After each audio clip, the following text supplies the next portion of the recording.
बहुत पुरानी कहानी है। दो राज्यों के बीच में तनाव चल रहा था।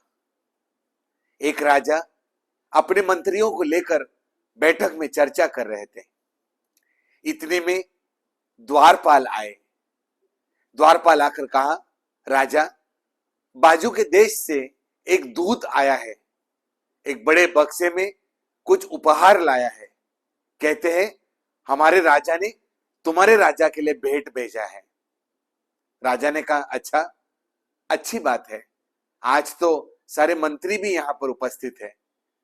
बक्से को खोलते हैं। बक्सा खोल कर देखा तो सारे लोग हैरतअंगेज रह गए। इस बक्से के अंदर कुछ नहीं, बस मानव मल था। पूरे महल में बदबू फैल गया। राजा और मंत्री सारे एक दूसरे को देखने लगे। राजा ने बक्सा बंद की। अपने सैनिकों को कहा कि ये चीज को हटा दीजिए। राजा शांत बैठा। कुछ देर बाद अपने सैनिक को कहा, अपनी तरफ से एक बक्सा लाइए।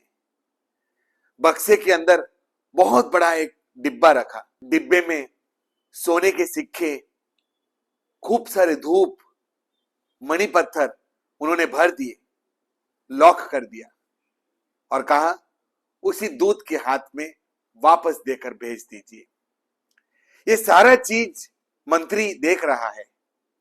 मंत्री के अंदर जिज्ञासा आया। सारा घटना घटने के बाद मंत्री राजा के पास गए और वो मंत्री ने राजा को कहा, राजा, क्या मैं जान सकता हूं आपने ऐसा क्यों किया? उस बंदे ने आपके साथ कितना घटिया काम किया है आज। हमें इसका जवाब पत्थर से देना चाहिए था। राजा हंसे और राजा ने कहा, कोई बात नहीं, मैंने उसके अंदर एक चिट्ठी लिखकर भेजा है, वही उस राजा के लिए काफी है। मंत्री ने पूछा, चिट्ठी में क्या था राजा? तो राजा ने कहा, मैंने इतना ही लिखकर भेजा कि तुमने मुझे वह दिया जो तुम्हारे पास है, मैंने तुम्हें वह दिया जो मेरे पास है। अगर हम इसे अपनी निजी जिंदगी में भी उतारते हैं तो कितना बड़ा सीख मिलता है हमें जिंदगी में।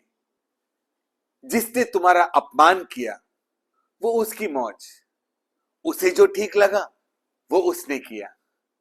उसके पास अंदर जो है वही उसने बाहरी दुनिया में दे दिया। जिसने तुम्हारी तारीफ की वो उसकी मौज, उसके पास जो था वो उसने आपको दिया। जिंदगी में हम वही बाहर की दुनिया में देते हैं जो हमारे अंदर है।